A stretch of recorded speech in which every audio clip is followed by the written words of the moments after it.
Hello everyone, please put a like and subscribe. This story is about Rabbi Akiva, who his student was Rabbi Shimon Bar Yochai, who later wrote the Zohar. Everything is for the best. Rabbi Akiva was getting ready to go on a long journey. He prepared food, extra clothes, and some scrolls so that he could learn Torah on the way. He also took a candle so that he would be able to learn at night, and a rooster to wake him early in the morning. In those days, there was no alarm clocks. Instead, people would wake up from the call of a rooster. Then Rabbi Akiva loaded his bags onto his donkey.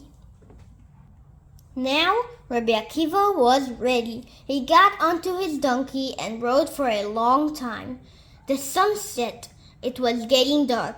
The wind was blowing and it was cold. Rabbi Akiva began looking for a place to spend the night. He saw a large city up ahead. He decided to ride into the city and see if there was an inn where he could sleep at night before continuing his journey the following day. Rabbi Akiva entered the city. He asked around, but there were no inns in the city where he could sleep. Rabbi Akiva knocked at the door of one of the houses. "Please," he said to the people who opened the door, "can I sleep in your house tonight? I will leave early tomorrow morning." "No," said the people. "We do not like guests." They closed the door on his face. Rabbi Akiva tried the next house. "Can I sleep in your house tonight?" he asked. "It is dark and cold outside." "No," said the people. "In our home we have no room for guests." They closed the door. Rabbi Akiva tried another house and another. He tried all the houses he could find, but no one agreed to let him sleep in their house. They did not like guests. Rabbi Akiva had nowhere to sleep. He stood alone in the dark, freezing street and said, "I am not sad. I know that whatever Hashem does is for the best." Rabbi Akiva did not want to stay in a city where the people did not do Achnasas Orchim. He took his donkey and rooster and left the city. He found a large field just outside the city walls. "I will sleep there," he decided. Rabbi Akiva tied his donkey to a tree. He put the rooster near him. Then he took out his candle and began to learn by the candle's light. But then a strong wind blew. It blew out the candle. Oh no! Now Rabbi Akiva had no light.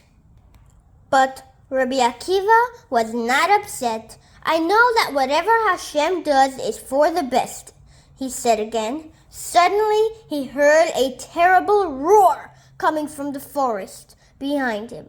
A lion ran out, grabbed his donkey, and carried it off. Oh no! Now Rabbi Akiva had no donkey to ride on. Still, Rabbi Akiva was not upset. "Whatever Hashem does is for the best," he said. At that moment, a large cat jumped out from behind the tree. It grabbed the rooster and ate it up. Now Rabbi Akiva had no rooster to wake him up in the morning. Still, Rabbi Akiva said calmly, "Whatever Hashem does is for the best."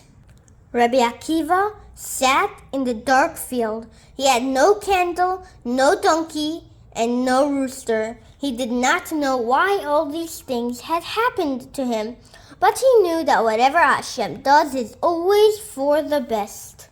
In the middle of the night, Rabbi Akiva heard a terrible commotion.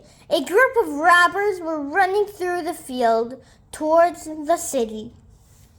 They climbed over the city walls. They grabbed the men, women, and children, tied them up in ropes, and took away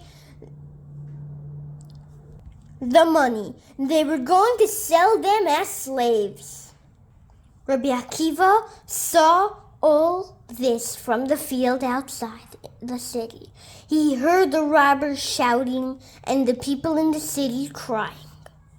The robbers passed right near him, but they did not see him. It was too dark. If the wind had not blown out the candle, they would have seen Rabbi Akiva. They would have taken him with them as a slave too. Hashem had saved Rabbi Akiva by sending the wind to extinguish the candle. The robbers left Rabbi Akiva. Hashem saved my life in so many ways. If the people in the city had let me sleep in their homes tonight, the robbers would have taken me too.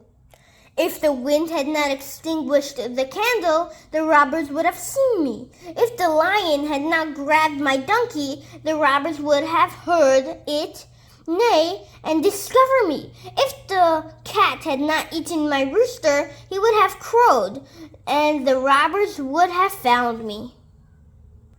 Now I know why all these strange things were happening to me.